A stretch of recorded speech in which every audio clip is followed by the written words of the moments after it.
আসসালামু আলাইকুম। Welcome to Emran green house. যে যেখান থেকে দেখছেন এবং শুনছেন এবং ভিডিওটি ওপেন করার জন্য অসংখ্য ধন্যবাদ। আই হোপ সবাই ভালো আছেন এবং আমাদের চ্যানেলের সঙ্গেই আছেন। আজকে ছিল সাপ্তাহিক ছুটির দিন, রবিবার। আর এই ছুটির দিনে আমরা কি করলাম, কি রান্না করলাম সেটাই আপনাদের সঙ্গে শেয়ার করতে এসেছি। এই তো সবজি হিসাবে করলাম ঢেঁড়স ভাজি, এটাকে অনেকেই বলে ভেন্ডি কিংবা ওকরা, সব মিলিয়ে একই কথা। একেবারে সহজ এবং সাদামাটা রান্না। আর করেছিলাম রুই মাছ রান্না। আর বিকালের স্ন্যাক্স আর ডিনারের জন্য অর্ডার করেছিলাম পিৎজা। সকাল থেকেই হালকা হালকা সারাদিন বৃষ্টি পড়ছিল, এদিকে ওয়েদারও একটু ডাউনে, ঠান্ডা ঠান্ডা লাগছিল। এরকম দিনে মনে হলো বিকালের জন্য কিংবা ডিনারের জন্য পিৎজা অর্ডার করলে ভালোই হয়। অন্যদিকে ছেলেমেয়েরা তো পিৎজা অনেক লাইক করে, আর যে কোনো বাইরের রেস্টুরেন্টের খাবার ওদের দিলে ওরা অনেক খুশি। তাই 2-1 দিন পরই এরকম পিৎজা এবং অন্যান্য খাবারও অর্ডার করা হয়। আসলে সময় সুযোগের অভাবে ভিডিও করা হয় না আর শেয়ারও করা হয় না। আমাদের মতো কে বিকালের স্ন্যাক্স কিংবা ডিনার হিসাবে পিৎজা খেতে ভালোবাসেন কমেন্টস করে জানাবেন।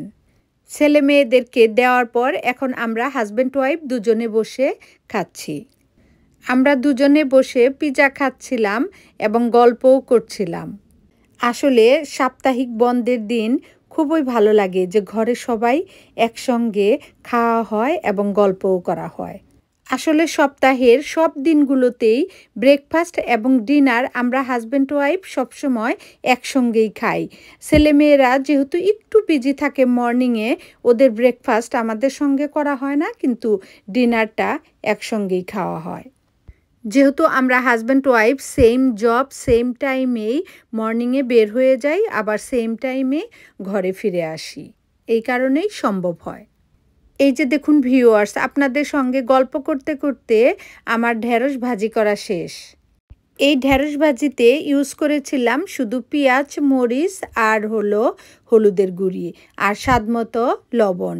আর এটাকে এই যে সুন্দর এরকম ঝরঝরে করার পিছনে লেবুর রস দিয়ে দিলে অনেক সুন্দর ঝরঝরে থাকে আর খেতেও সুন্দর একটা স্মেল এবং টেস্ট হয়। ইতিমধ্যে সব মশলা দিয়ে রুই মাছগুলিকে কষিয়ে নিলাম। মাঝে মধ্যে মাছ না ভেজে এভাবে রান্না করলে অনেক টেস্ট লাগে। মাছের সঙ্গে সবজি হিসাবে ইউজ করলাম সিম আর আলু। মশলার জন্য ইউজ করেছিলাম হলুদের গুঁড়ি, মরিচের গুঁড়ি, ধনিয়ার গুঁড়ি আর জিরার গুঁড়ি আর স্বাদমতো লবণ। এছাড়াও আদা, রসুন এবং পেঁয়াজের পেস্ট ইউজ করেছিলাম। এখন সব সবজিগুলিকে মশলার ভিতরে ভালোভাবে কষিয়ে নিব। হালকা একটু কষানো হয়ে গেলে এর ভিতরে সামান্য একটু পানি দিয়ে দিব সিদ্ধ হওয়ার জন্য। এখন এর ভিতরে কেটে রাখা টমেটোর পিসগুলি আর ধনিয়া পাতাও দিয়ে দিলাম। যে কোনো মাছের তরকারিতে টমেটো আর ধনিয়া পাতা ইউজ করলে সুন্দর একটা স্মেল আসে, মজাও লাগে।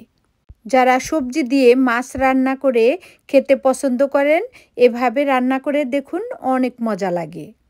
অন্যদিকে যখন হাতে সময় কম কিংবা রান্না করতে একেবারেই ভালো লাগে না, তখন এভাবে মাছের সঙ্গে সবজি মিশিয়ে রান্না করলে তাড়াতাড়িও হয়ে যায়, অন্যরকম একটা টেস্টও পাওয়া যায়। আবারও দেখা হবে, কথা হবে নেক্সট ভিডিওতে। ততক্ষণ সবাই ভালো থাকবেন, আনন্দে থাকবেন, যত্নে থাকবেন, আমাদের চ্যানেলের সঙ্গে থাকবেন। বাই।